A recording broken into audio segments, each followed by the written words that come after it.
If you guys need any cards, packs, sleeves, anything of that nature, shop on TCG Player using my affiliate link in the description.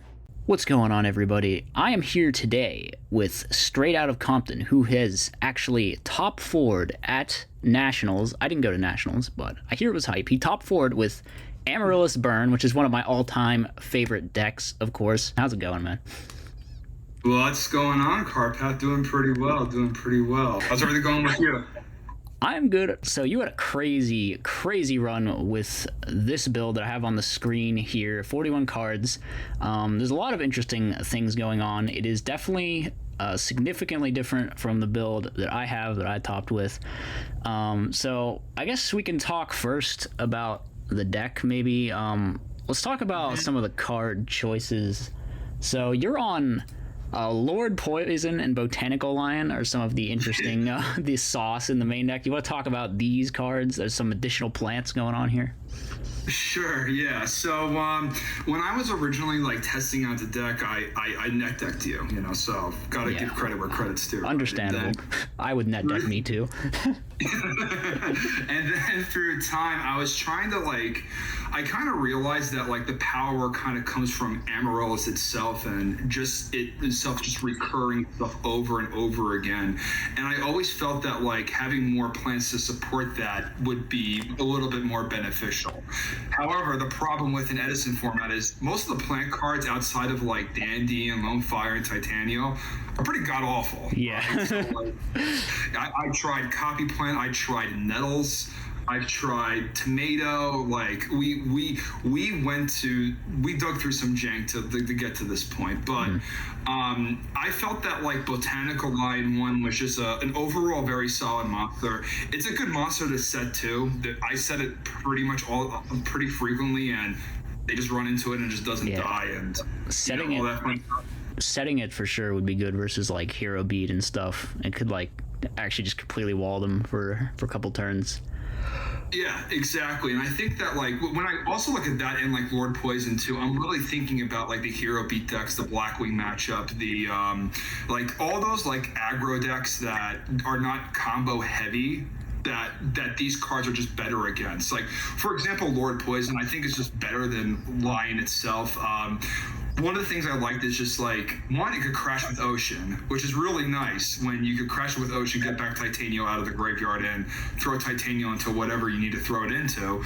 But also it helps kind of reset the plant count in the graveyard. There's moments where I DDR'd for it by discarding Titanium, crashed with Lord Poison and got the Titanium that I just got discarded back from it. So in a way it helps recycle your plants just so you have a little bit more fuel for Amaryllis, because I've always felt that the way that this deck won was just you just had 2 or 3 Amaryllis that are just in rotation, and you're recycling the plants from your banished pile back to your field to your graveyard through the cyclical nature of this deck, if that makes sense. Yeah, that play of DDR pitch Titanium and then crash, that sounds pretty cool. I gotta be honest, that sounds really sick.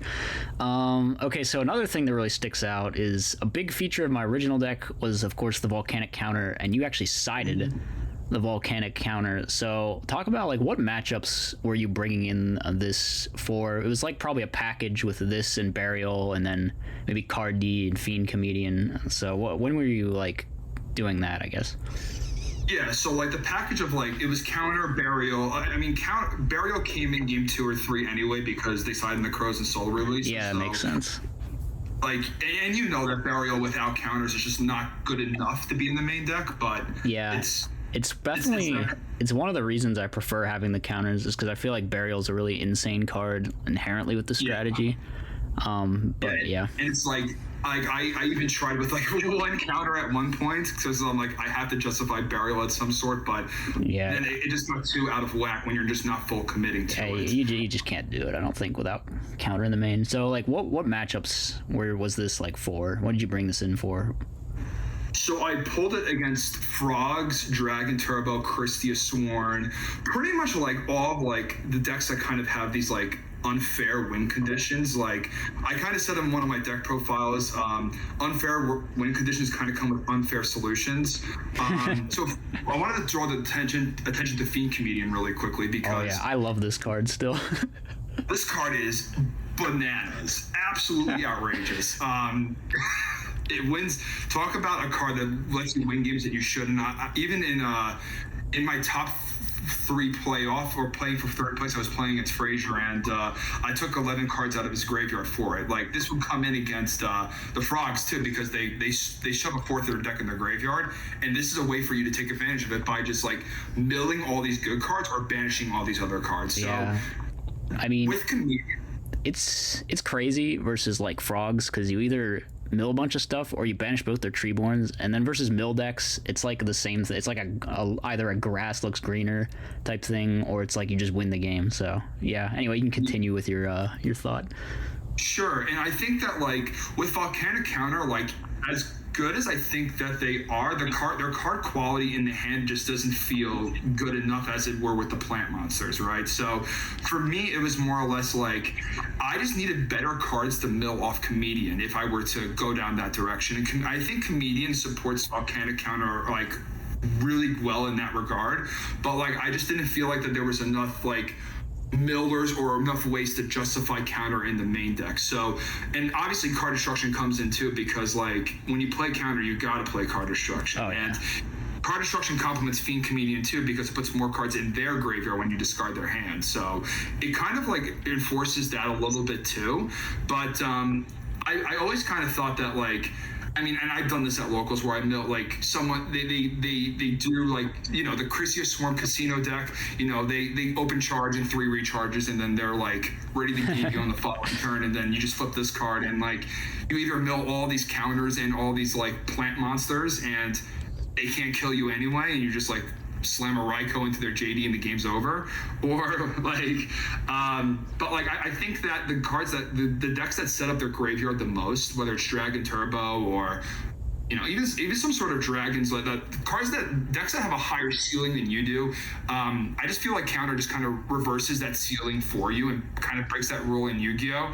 But I feel like the communities need to be supportive of that. So with Comedians against like the mill decks or the heavy combo decks, that's kind of where I put those cards in, if that makes sense. Yeah, on one hand I definitely see it, because I think the counters are very good at dealing with like stuff like dragons and Christia, where it's just like you would otherwise lose, but if they put this big thing on the board, they might also just randomly lose to the Volcanic counter.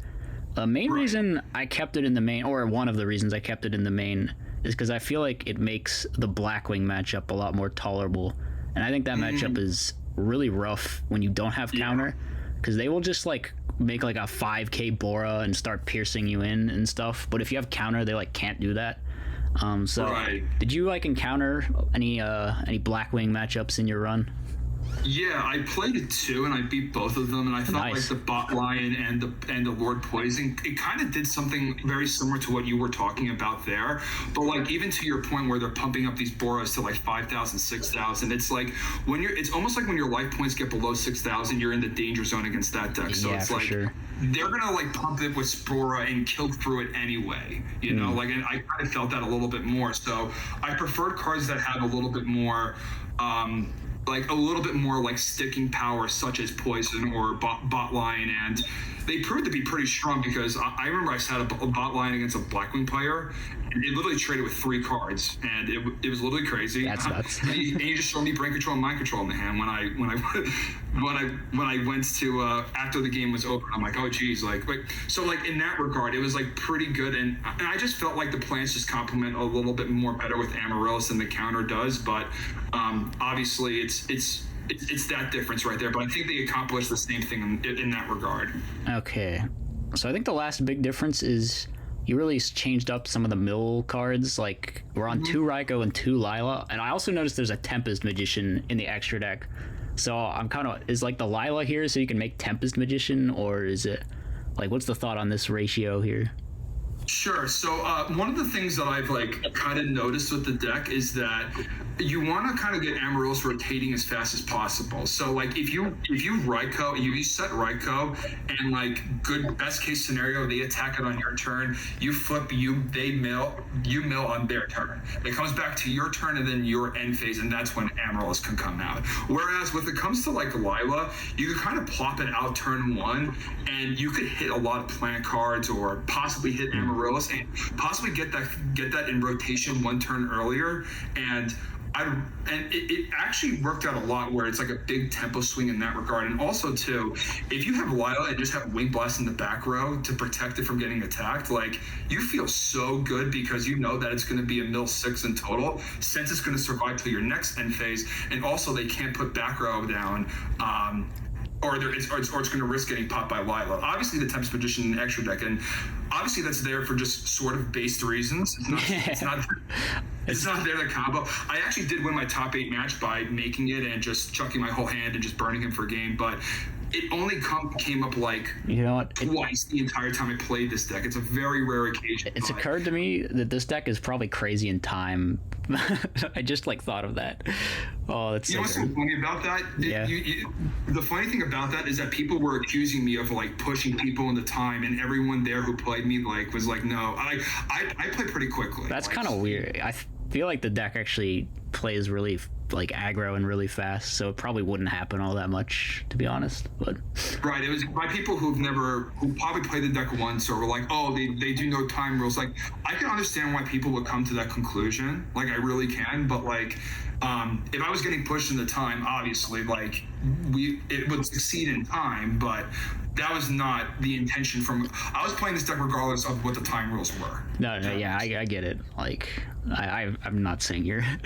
No. Right. No, I know you're not saying it, but there was people in this in the Keegan's Discord that were really a little smack talking here and there, and I'm just like, no, that actually did not happen. So probably frog players.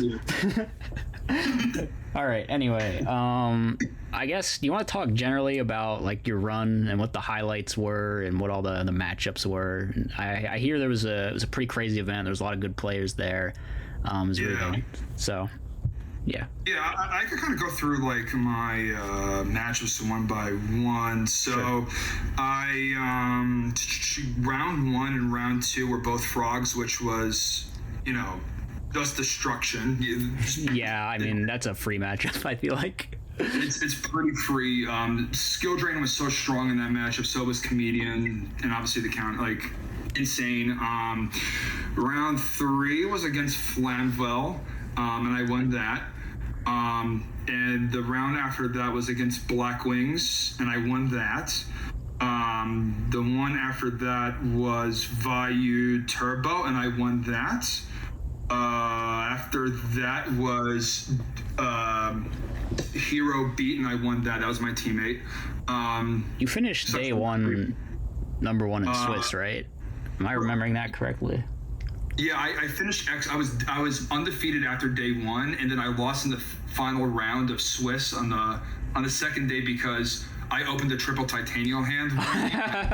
Oh my god. Oh, that's so crazy. I said the question, with every successful Amaryllis run, you have to draw this hand at least once, and I drew it twice. So we couldn't do anything with twice.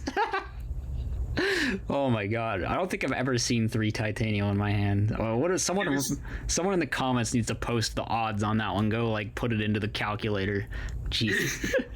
Dude, it was literally 3 titanium. The game after that was 3 trade-in with no target to it. I'm like, if I just like mixed this up like in between, this game would have been hella over. But oh man, that sounds rough. All right. So what happened in Top Cut? So top 8, I played against. So my second to last round of Swiss was against Blackwing, and my last round was against Frog Monarch, in which I bricked. Top 8 was against Frog Monarch, and I won that. And then top 4, I played against a True Hero, and this man was main decking Deck Devastation Virus, and he saw it his game 1 going first, and he saw it game 3 going first. And I had all my weenie monsters in my hand, and there was just I made a massive misplay in the game 3 where like I thought I had like titanium in my hand, and I traded it away, and I tried to like do something by taking a Gores and Tribute setting over it with titanium, but just didn't have it in my hand. It was like a really massive Freudian slip that I had that costed me the game. But like that Deck Devastation Virus man was in the main deck too, where he was going deep into Gilman, synchroing to Catastor and just flipping that. It was it was some pretty innovative stuff right there. So I lost to that, and then in the third and fourth playoff, I played against Frazier. He was playing frogs, and then I beat him, and then I got that nice little teeny tiny black rose. So that was mostly my run. All right. Let's see. Is there anything else you want to talk about with like the just about the deck or about nationals or whatever? Yeah. Brain control in the main deck, I view it as a burn spell, and there were a lot of moments where I went just brain control, mark of the rose, take their 2 monsters. You see those smiles turn upside down and just like games. That's interesting. Yeah, because I never ran brain control because I thought it was, well, I already play 4, so you know that was kind of the logic there, but. I guess just using it as a burn spell sort of does synergize with the game plan, so that might be an interesting thought. Yeah, and then Call the Haunted too is another very strong option too. If you're milling a lot, you're just bound to hit these cards that like, you know, prosper if Call the Haunted gets hit, and also like just reviving Titanial or Lone Fire and getting that card back into play. Call was very strong. Triple Wing Blast is 1,000% correct. It's like one of the best cards in the deck. Yeah. My current build is on 3 Wing Blast for sure. I don't play Call. The logic behind this for me is that like a lot of the main engine between the Amaryllis and the equip spells just requires you to banish the plants that you mill. But I guess you play a higher plant count though, so I can kind of see that being a little better since there's 12 of them, so you got a little more wiggle room there. Whereas like a lot of times, if in the other deck, if you're off to a slow start, you're just gonna be banishing like all your plants as soon as they hit the graveyard, except Amaryllis, of course. But you can't call that one back. Right, and usually when the counters come in and the plants come out, the Call the Haunted will come out too. Yeah, I can see that. So so that makes sense with your build if you are main decking the counters. Let's see. Magic Cylinder was ridiculous. I sided that against. Do you have any crazy cylinders? Did you cylinder any like 5k attack Blackwing pumped monster? The most I did was 2,000. My opponent just did not have and I didn't want to be greedy either. I was like, man, it would be very nice if I hit this 5,000 points of damage with this cylinder, but it was mainly for Blackwings, and honestly too, like. And I had like Lyla set cylinder pass is like a pretty good. Yeah, that's actually pretty sick. Lyla, and you deal the burn damage. Let's see. Skill Drain is another very good card. I would say in the side. Would you go up to 2 maybe in the future? On it? Maybe it was really good, but I wanted to like diversify my floodgates between Decree and Drain to like cover the spread. Because they contract each other enough to where like the decks that you side them in against, like it's either that or one or the other. And Skill Drain was crazy. It kept an Amaryllis alive, so it just kept attacking, and it shut down a whole frog deck. So in that regard, it was very good, very very good. Main reason I don't side Drain is because I feel like I'll already win versus frogs. I think I side Oppression actually, just as well. My side's got a lot of very obnoxious targeted GB hate, just because I want to survive that matchup, and I really hate that deck. So there is some weirdness going on because of that. So whenever I like play against GBs, I already felt like I lost that matchup anyway. No matter if I sided 13 cards or 15 cards or whatever, it's just like once GB does its GB thing and its unfair thing.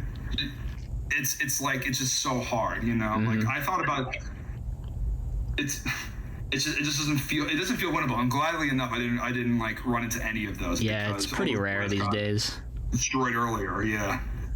Especially with Hero Beat and Blackwings being so popular, it's just like really bad for GBs these days.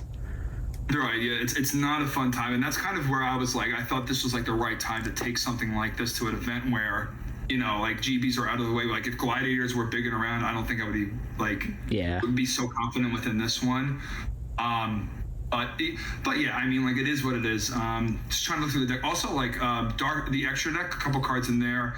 Dark End is like the best synchro in the format, but like when you're taking with Brain Control or Mark, and then you top deck for Plague, it comes up a decent amount where like you can top deck for Plague, make a Dark End, and then send another card from a Caius or like a Sorcerer or something like that. So I'm glad I had that in my extra deck. Queen of Thorns is like largely unexplored. Yeah, I would say. I didn't play this. I don't think. It is a weird like burn monster though. It is. It's a weird. It's like a chain energy, but like worse. It's. I read the requirements. Honestly, I read the requirements on it last week, and I'm like, I bet your bottom dollar it will come up against Blackwing. So it's like, yeah, summon 4 guys. You're just gonna take like 4,000 damage or whatever. But it never came up. But it makes sense because you have the Plague and the 2 level 4 plant monsters in your deck to make it, and it is a plant too. So it's like, if it comes up, it comes up. But like, it just didn't come up all weekend. And then Tempest Magician, we went through it a little earlier today. When I would traditionally play this, sometimes I would make it, just drop my whole handful of garbage and just like bring back all the Amaryllis as the end phase, and like that's usually enough damage to like just sit there, and if any of these Amaryllis die, they die. So part of it was that, but outside of that, like I would say like hidden armories, you cannot cut those at all. Like I tried without them, and that's like super bad. It's so like, bad. Extremely I'm curious about Return in this build. Maybe Return might be something worth exploring. But outside of that, I think that's all I really have here. But outside of that's it. I mean, like it was good to me, and I put a lot of work into this. I've been playing it since you talked with it, and that's a while actually. You've been on this for a year and a half then. Pretty much, yeah. It's like the thing is like, you know, you see all these like, you see the retro format, and all the decks kind of play similar to one another. And then I saw this monstrosity, and I was like, holy smokes! I had to build this puppy right now. I got the Amaryllis from a buddy of mine. They're foreign and beat up because I didn't want to, because you made the original ones expensive. But yeah, sorry about that, everybody. They're about to get more expensive because of you, though. So, you know, equally guilty. They're $30 again. So sorry, guys, but you know, I don't want to play this mirror match either. So I'm kind of thankful for that. Well, very impressive run. Big congratulations to you, man. You got anything you wanna shout out, or any social media, or no? Yeah, so I want to shout out my team that I went with. Team Little Man is our team name. They're my testing group. They actually helped a lot with suggestions within the deck. Also want to shout out my cousin Justin, who continued to convince me to play this deck, even though there was times where I'm like, oh, I don't know, but thank you to him for pushing forward. A shout out to Collectors Emporium. They ran the Battle of the Black Rose tournament a couple months ago, and that's our local. So it's a great local overall, Levittown, New York. So I wanted to shout out those guys. I am debating on making a social media like a YouTube channel soon, because we got a little platform. So we're trying to step off it, because naturally, gotta capitalize. Right? but like I'll plug that in whenever I like create that or whatever. But and also like shout out to all of my opponents and everyone that I met at that tournament.